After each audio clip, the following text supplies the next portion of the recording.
Back to the Polaris best of 9 series between the Viper and Feage. The score is currently 4-1 to Feage. I don't think many of us saw that coming, but indeed it happened and it came.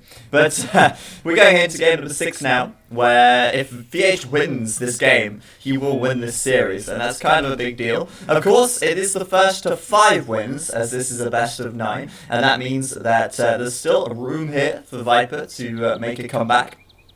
And apparently there's echo. Oh, god damn it.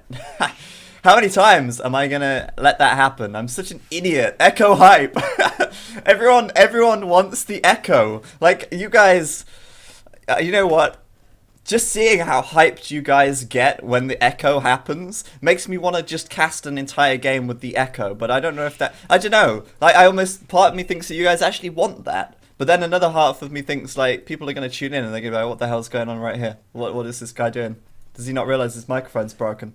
Oh my god, echo commentary. No, it's not going to happen. Not yet, anyway. Maybe I'll do it on a community game when I don't have to, like, you know, upload it to YouTube or something. I don't think people on YouTube are going to be too happy about it if I do the echo for the entire game.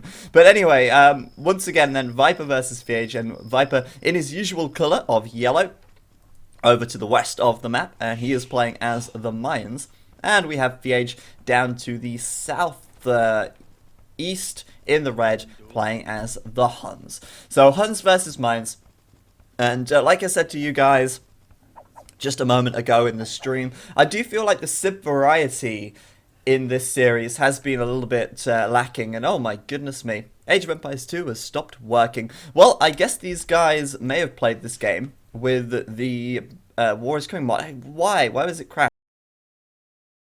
I'll tell you what, I'll restart and see what happens. I'll put the War is Coming mod on. Maybe they switched hosts and Viper still hasn't taken the War is Coming mod off yet. Really weird. I don't know why that happens. This is the problem with having a bunch of different game modifications. It causes the game to crash if you don't have the right mod installed. For some reason, playing with the War is Coming mod, you just can't explain that. So what I'm going to do, I'm going to put the War is Coming mod on, and in the background here, I'm just going to quickly fast forward the game to where we got to see if it crashes again. Sorry about this, guys. We'll have this game going in just a moment.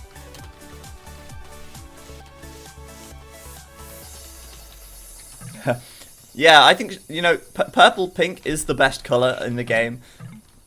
I don't know why he plays as yellow all the time, and Chris always plays as green, but pink is by far the best color. Alright, so I'm just fast forwarding here, see if there's going to be a crash or not. It doesn't look like there will be. Don't worry about not seeing the game, guys. I'm literally just fast forwarding in the background, see if it's going to crash. It doesn't look like it will, so I'm going to just go a little further just in case. Okay, no, it's fine. Alright. I'll reset back to the start, and I'll change the scene. We'll go again. We'll start again. Okay, there we go. So sorry about that. I don't know why, but... Alright, okay, welcome back, guys, to the Polaris best of 9 series between the Viper and Feage. Sorry about having to restart that. The game crashed because for some reason these guys are playing with the War is Coming mod. The War is Coming has came, it is gone, and it has passed, and these guys are still playing with the War is Coming mod for some reason. The War is Coming mod, by the way, doesn't even affect 1v1. All it changes is where coinage and banking is. So I really don't know why it's played with that on. I guess they may have changed host, and Viper has probably still got it on for some reason. But either way, we're back here, and the score is 4-1 to Feage after a very surprising victories, some very surprising victories rather. He is doing really, really well. I think probably catching a few people by surprise in this series so far. So over to the west of the map then, in the yellow as usual, we've got the Viper playing as the Mayans, and down to the south east in the red, we have Feage playing as the Huns. Like I said, I don't think I finished this before the game crashed last time, so I'll go off on my tangent again, saying about how the Civ variety in this series hasn't been hasn't been too great. I mean, some of the previous Polaris series that we've seen, they've had some really nice varieties of civs. We've seen Persians, we've seen what do we see? We've seen Chinese, we've seen a bit of everything. We even saw Koreans once. So it's kind of weird that we've not seen any unusual civs. We did see the game with the Britons and the Japanese, but we only caught half of that. And you know, it doesn't really matter too much civs, I don't think, in Chaos Pit. So you know, I think it's a little bit of a shame in that respect, but right now we're on Gold Rush, and I really love Gold Rush. Gold Rush is a great map, and I look forward to see how these games, how this game is going to go down. People in the chat asking me to do the joke with the duck and the nails and the bread, but no, I've done that once already. We don't need to hear it again. I messed it up as well. Like, when I was doing it in the 5-hour game, however long it was, 4.5-hour game on AoE HD. I messed it up so hard, but that was actually a really fun game. I had fun doing that. That was great. But right now, I kind of want to look at these players' maps and see what they've got to play with and what they have at their disposal. So, Feage here has a pretty good gold, actually. I know it's on the front, but if you look where that tree line is, that kind of keeps it nice and safe. And if he builds his military buildings up here on this little hill, that gold will be good for him. Obviously, with Gold Rush, the gold at their base is not huge, and it's, you know, it's not too often, really. Oh, look at this. Viper, so lame. But I don't blame him. I don't blame him in the slightest. He's going to get Feage's villager killed. Feage going to garrison inside of his TC. He might just kill that Eagle Warrior, but he's not. That's going to get out of the way just in time. And Feage going to lose another villager. Oh my god. Maybe... I don't know, Feage, like, putting WTF in the chat there. Like, I think he might have told that villager to garrison in the TC, but it didn't. But 2 villagers down in 5 minutes. And that puts Feage off to the worst start in history right there. You know, that was really, really poor from him. I say that's poor from him. Actually, I shouldn't have said that. That's the wrong way to put it. That was good from the Viper, blocking the villager, and it was kind of poor from Feage losing that villager there. Viper saying that the boar knows how to micro. Well, I don't know about that, but hey, that was a good start for Viper there. And Feage going to nick off with one of his sheep there as well. Like, Viper did it to him, he's going to do it right back. Going to try and steal that sheep away. It seems like we're not going to see a boar steal from Feage here, though. It's a little bit harder to steal a boar with a scout than it is with an eagle warrior, but it's not impossible. And look at that, killing the sheep. Right back at you. Right back at you, Viper. Feage there, just going to move out. But hey, look at Viper's map. This is actually really nice for him. He's got 2 gold piles. What? Why? I don't know. But look at this easy wall. He is taking that. He is taking the wall. Because look at that. 2 houses and a palisade. A little bit more across here. And he's fully walled. Like, he's got to just do this tiny choke point. And he has to just do this one piece of wall here. So, Viper has the most ridiculous, easy wallable map I've ever seen. He's got 2 gold piles inside of where he will wall as well. You don't get much better than that. You really don't. Feage, his map isn't bad. He's got, you know, a little bit of a wood on the front, so he can sort of wall across, but he's not got 2 gold piles. His second one is out here. It's a bit far away. And he's not got an easy wall by any means. He will wall off the left side. Viper right now, though, sticking up a barracks, and as he is playing as the Mayans, a Drush is not too uncommon to see for a Mayan player. I would love to see right now, I would love to see the Viper do a bit of a wolf rush. For those of you who don't know what a wolf rush is, it's where on Gold Rush, because you see in the middle of the map, you see all the wolves, there's like patches of 4, so you've got 4 wolves here, you've got 4 here, you've got 4 here, you've got 4 here, you've got another one here. And what you do is you get a couple of militia, and you go around, and when the wolves see your militia, they obviously attack it, right? So what you do is you get a couple of militia, and you send them out, you go and collect up all the wolves by running near them. So he'd run this way, he'd go up here, he would get these guys, run down, and get these guys, and then you just, you pick them all up, they're all chasing you, and then you go and walk into your enemy's base, and let your militia die. and then all the wolves start attacking your enemies' villagers. And like, if these guys here had like 6 or 7 wolves coming into that wood line, you're probably going to see a dead villager. At the very least, they're going to have to run to the TC, and then you have to wait for the TC to kill the wolves. So, like, the wolf rush is something like that is legitimately done sometimes, though it does not seem like we will see that here. Viper has seen the wolves. He does know where they are, but obviously you can't see them through the fog of war, so he's not going to head over there. He's just going to head straight towards Feage by the looks of things, and he's coming over on the left side now. Feage trying to wall himself up, and like after losing 2 villagers that early on, I think you kind of have to wall it up, and Feage should have this wall done by the time Viper gets in. And look how easy Viper's wall is. It's disgustingly easy. He should have to try harder to wall than that. But Feage should have his wall done. I don't know, actually. Actually, saying that, I don't think he will get this wall in time. Viper's coming in. Feage is luring a deer in. I don't think he'll lure more than one. It's quite a long lure to do. And it looks like he'll close the wall up behind it. But in come the militia. Feage sees them. Will he get the wall up in time? Of course he will. What a legend. Managing to complete the wall and negate that drush for the 2nd time in this series. Also managing to nab himself a deer, which is pretty useful for him. So the spectator dashboard kind of broken right now. I don't know why, but for some reason the thing in the top right that tells me the text isn't working. I think maybe it is now. No, it's not. Yeah, I don't know what's going on there. But Feage on the way up to the fuelage right now, which is really good for him. Viper not going to be far behind, but he will go up on 32 population as opposed to Feage's 26. But Feage right here, I think he's going to be okay. If he just manages to wall up, he'll be fine. And I think that's going to be an easy wall for him to do. Easy to keep these militia out of his base. He's got a safe stone back here as well if he wants to use that. But later on, that might become more useful, as taking center control will be important in this map. I like how Gold Rush kind of forces the fight to the middle. That's what I like about this map. So I don't know what Feage is going to do once he hits feudal. I mean, he could fast castle this. He went up with 25 villagers, which is like a comfortable fast castle build. But I don't think he will. I don't know. We'll see. He might do a stable and do some scouts. Could be risky though, because like we said, I mean, Feage should have noticed that Viper's got an incredibly easy wall, so I don't think doing feudal aggression is the right thing at all, and I think he should realise that as well.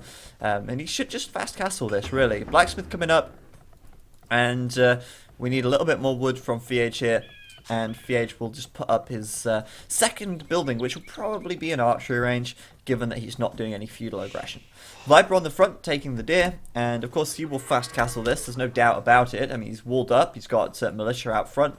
He's going to see Feage come in a mile away if he does decide to break out of his walls. And he's taking the deer on the front as well. So I think we're going to see a fast castle from both. Who will do it faster? Probably Feage, but we'll see. Feage just doing a loom right now. Oh, goodness me, he never actually had a loom. That could have been horrible if Viper made it through. It's a good job. It's a damn good job he finished that wall off, because if he didn't, Viper would have killed a villager easily with Feage not having loom there. So archery range coming up for Fee, and right now his TC is idle. I'm surprised at that. I'm really surprised. But I guess it's because he didn't have the deer patch. He didn't have enough wood to seed another farm earlier. So now he's just letting his TC idle, letting it run idle, letting his villagers gather as much food as they can. And oh, Feage, he can't get the food right now. He's 6 food short, and he's going to garrison inside. There you go, bang on 800 food. But that was kind of messy. I think the thing that kind of let him down there was that he kept those 3 villagers on gold throughout. He probably should have moved one over to the berries just temporarily or something, just to get a little bit more food, and his TC wouldn't have been idle, and his castle time wouldn't have been so slow. Well, not so slow, but it would have been a lot faster. Viper also up then. He's on 5% right now, and Feage up on 22%. Villager-wise, Viper has 4 more villagers at the moment, and he's looking really nice at the moment. He's looking very good. Another archery range coming up on the front for him, and the Mayans get cheaper archers, which means that their archer flush or castle age crossbows are very effective. Viper not actually going for a castle here, which is not too surprising, really. I mean, it takes quite some effort to get a castle out, and it can put you behind if you don't manage to pull it off. Obviously, this stone is also very far forward, so for the Viper to take that, not really a good idea. This is a little risky. So he's going to just go straight into crossbows. That's absolutely fine. Mines with their cheaper archers can kind of win, even if they lose. Then it's hard to kind of explain, but like, think about it this way: if you put 5 Mayan archers versus 5 Hun archers, and the Hun archers win with 1 archer remaining on like 5 health or whatever, the Mayans still technically win that fight. Even though they lost all their units, they still win that fight because their archers cost less. So economically, they've not had to invest so much into that engagement. Obviously, if your opponent manages to take or get a huge military advantage and start killing your villagers, then that's a problem. But since they're cheaper, the Mayans kind of get a small advantage there, which is nice. And it also means that you can do 3 archery ranges much more comfortably if you wanted to. Without needing to send quite so many villagers to gold, which is nice. So Feage is up to castle. He's doing 3 ranges, but he didn't actually make any archers. He's going straight into cavalry archers. So the fact that the Mayans' archers are cheaper is nice, but for the Huns, their cavalry archers are cheaper, and that is also very nice. Very nice, very nice. And obviously no military for Feage just yet, 0 military. But with bringing the cavalry archers out, these guys are pretty beastly, and if he manages to get bloodlines pretty soon as well, then I think Feage is going to be in a good position. Interestingly enough though, Feage is getting really aggressive right now, and he is building a siege workshop rather than building a second town centre, and he's also stonewalling up. So Feage here could be taking a risk in doing this, but I think it's a risk worth taking at the moment. Viper, meanwhile, bringing up his second TC, not wasting any time there. And the Mayans, again, like I say, with their economy bonuses are great. Their archer bonus is fantastic. And right now, Viper's doing crossbow. No bodkin arrow just yet, but he is pushing out.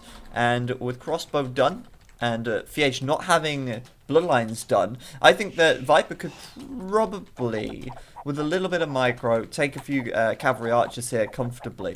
So Feage going to fall back and bring out a mangonel any second now. I don't think these guys are going to push in successfully, and if they do, they might just be walking into a trap. It's a trap as they run in and get mangonel down. Ooh, okay, taking a little bit of damage. But I think now that's enough damage for Feage to push out and take that fight, if he wants to. If he wants to. I mean, to be honest with you, Viper at the moment certainly has a good advantage. Not only in the score, but just in economy, in military.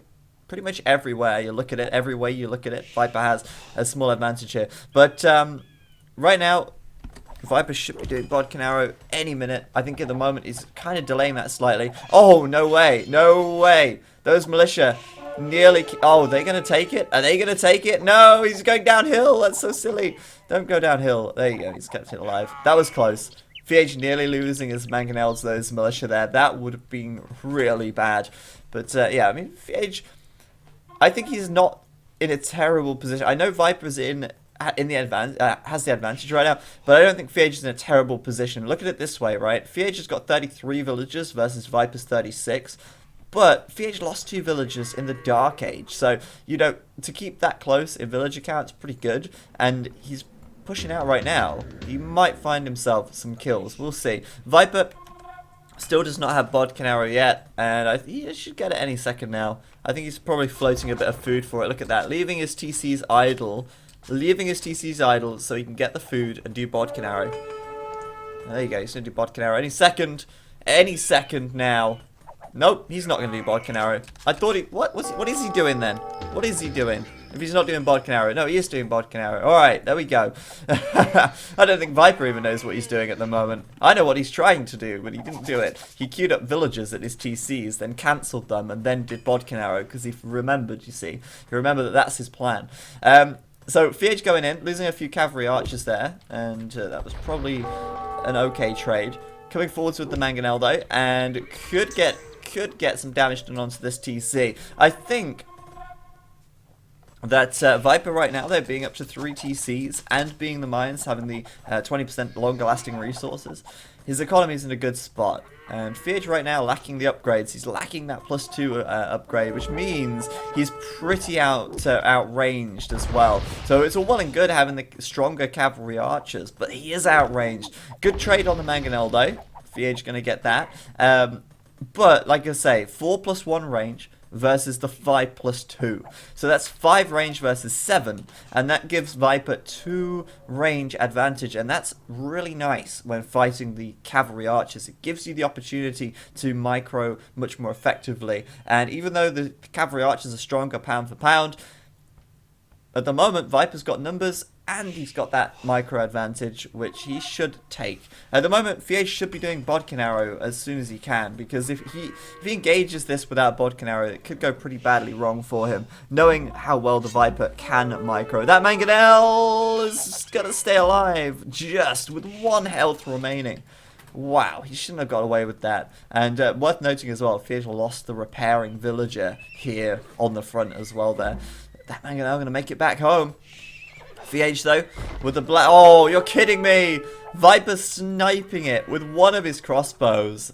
That should not have happened, and that is a big loss for Feage. I mean, that Mangonel is not cheap at all. So Feage right now, probably saving for Bloodlines, there you go, and should be doing Bodkin Arrows soon after. He's done his second TC, but everything's looking pretty cramped back here. It doesn't look like he's really got much room to breathe, much room to build, and that's not nice. It's not ideal for Feage in this situation.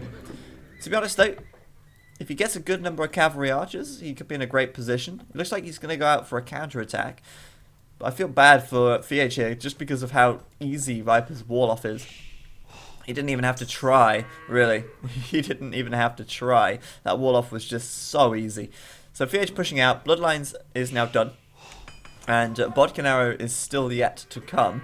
But this might force Viper back. Viper coming forwards with the Mangonel here, coming forwards with the crossbows, but Feage going on the counter-attack.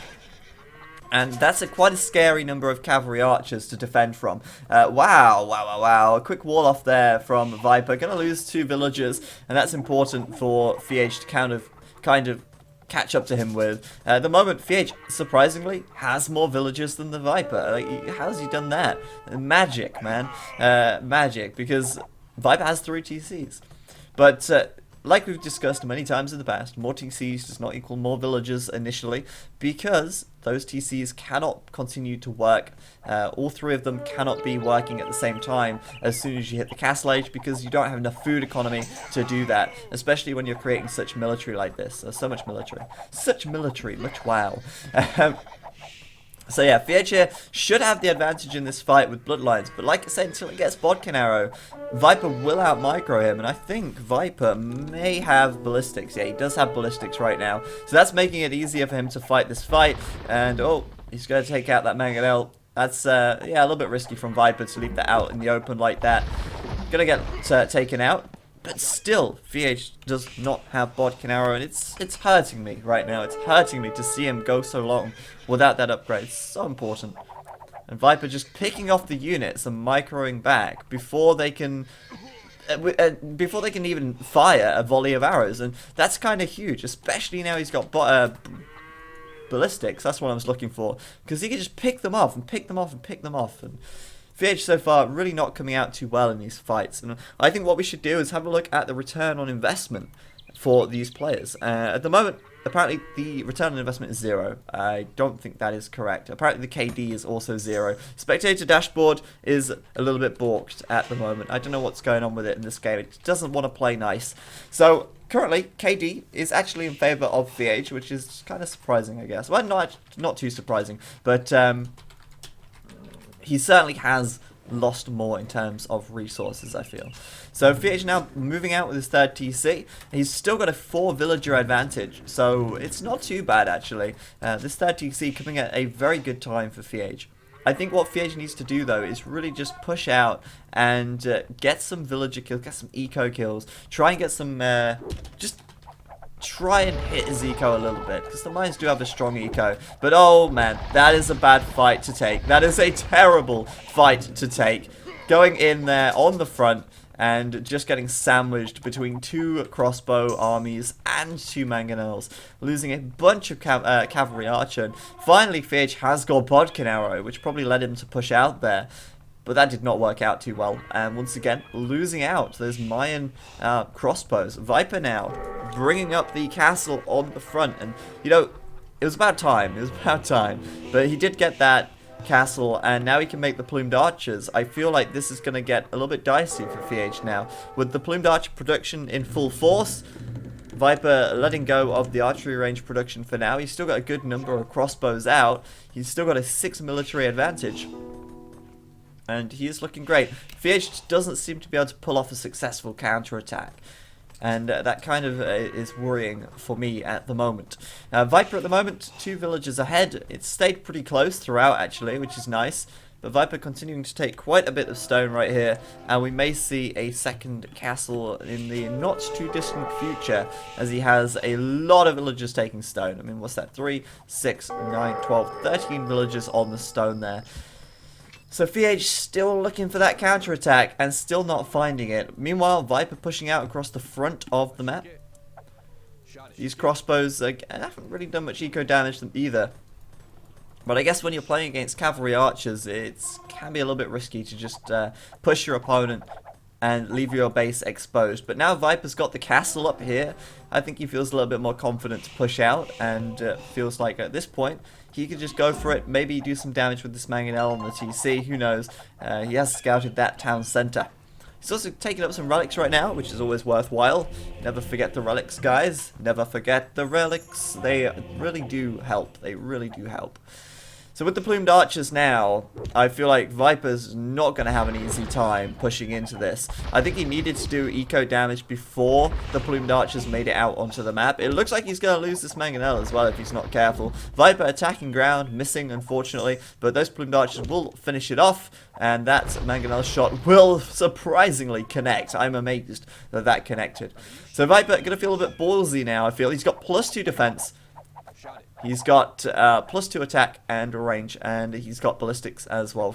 Primed to push in against these cavalry archers. Feage actually now resorting to doing skirms from four archery ranges. This is how defensive he's got to get.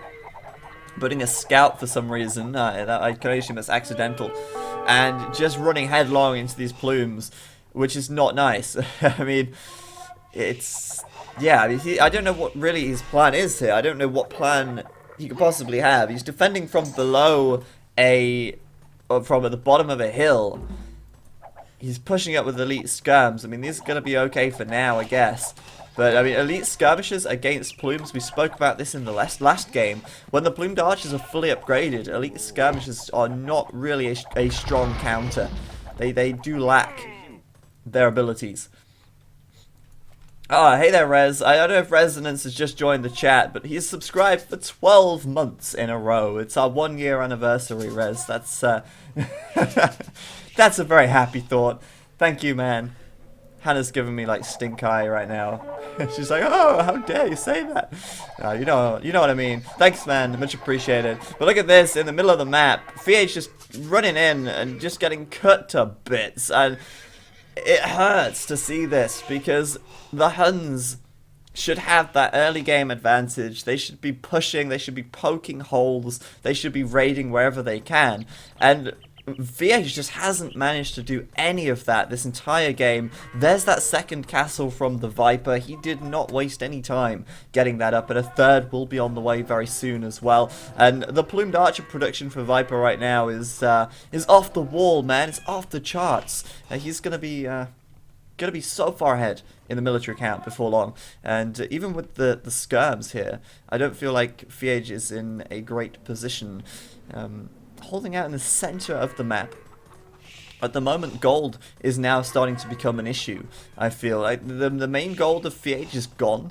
The second gold up in the north is very saturated, nearly running out on that final gold pile there. So these guys are really going to have to start thinking about center control as well. And I feel like, Feage pushing out into the middle of the map here with these scabs, maybe looking to try and hold down this area until he can maybe secure a little bit of gold.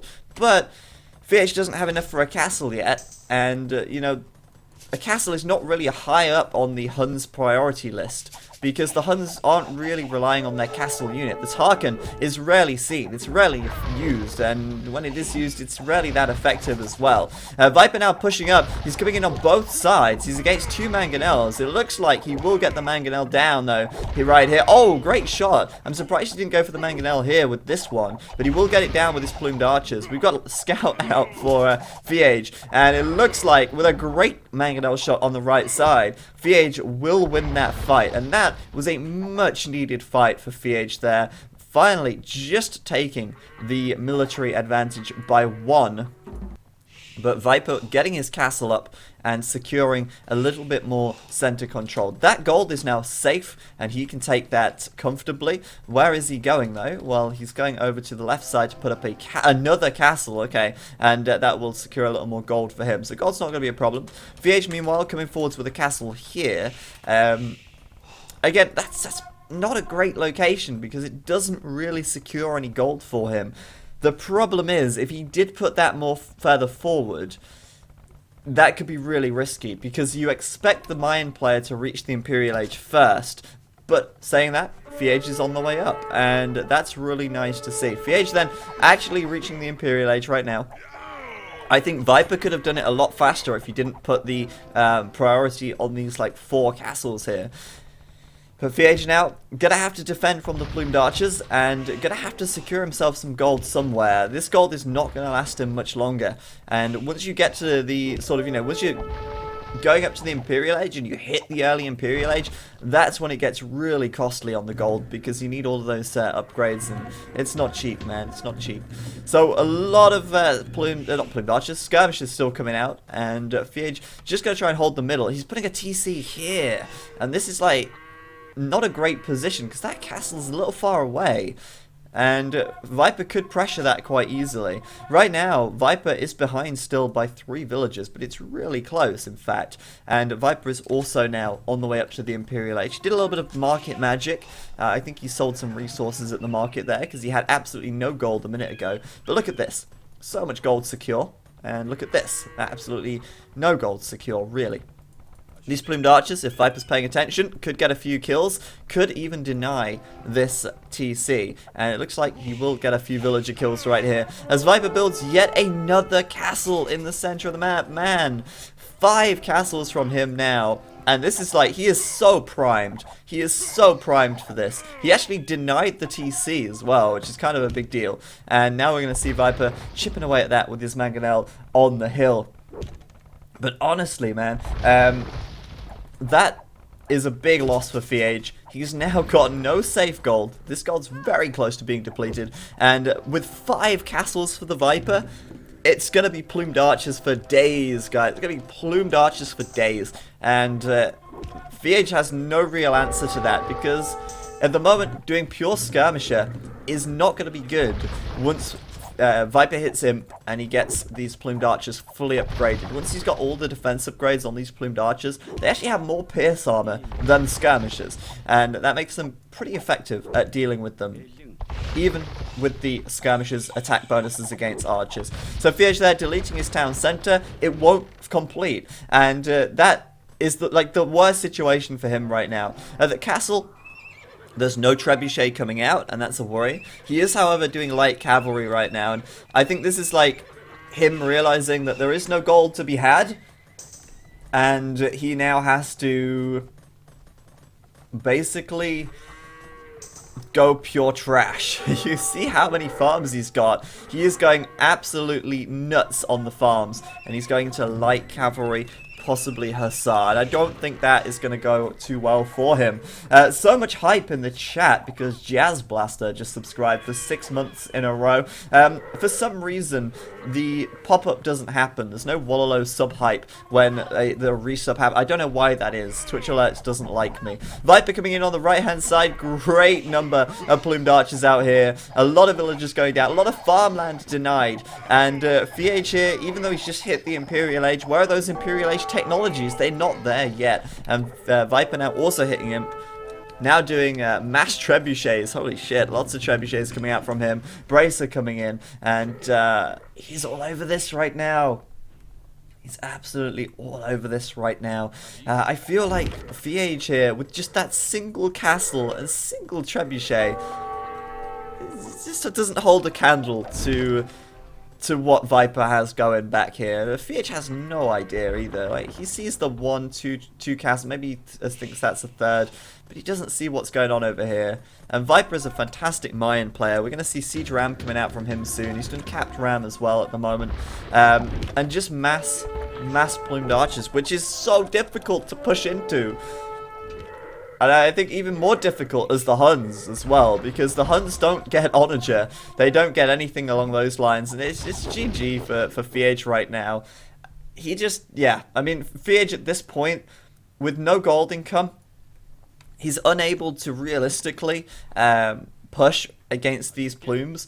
He can't afford the blacksmith upgrades. He doesn't have the gold to get bracer. He doesn't have the gold to get ballistics. He doesn't have the gold to do the defense upgrades. So, you know, he's kind of just forced into, he made for Hussar because that's about all he could do. And that is not going to work here because mass plumed archers will cut through those Hussar as they run up towards them. And Feage scrambling to get the gold in the middle. It didn't work out. And there you have it. GG. Viper will take the win. I feel like in this game, the biggest downfall for Feage there is just being unable to counterattack and hit the Viper's economy. Viper held the center of the map really well. Feage was unable to get any gold control, unable to build the castles out in the middle. And of course, like I said earlier as well, the priority for the Huns really isn't to make a lot of castles. You don't want to be making a bunch of castles as the Huns, because you're not really relying on the castles for the military production that they offer.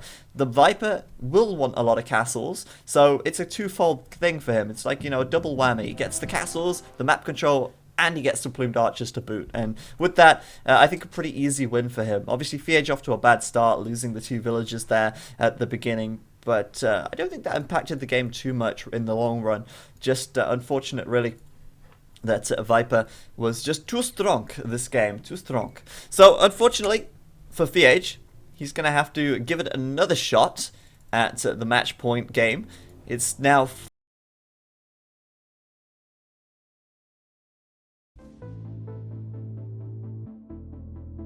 Obviously, no one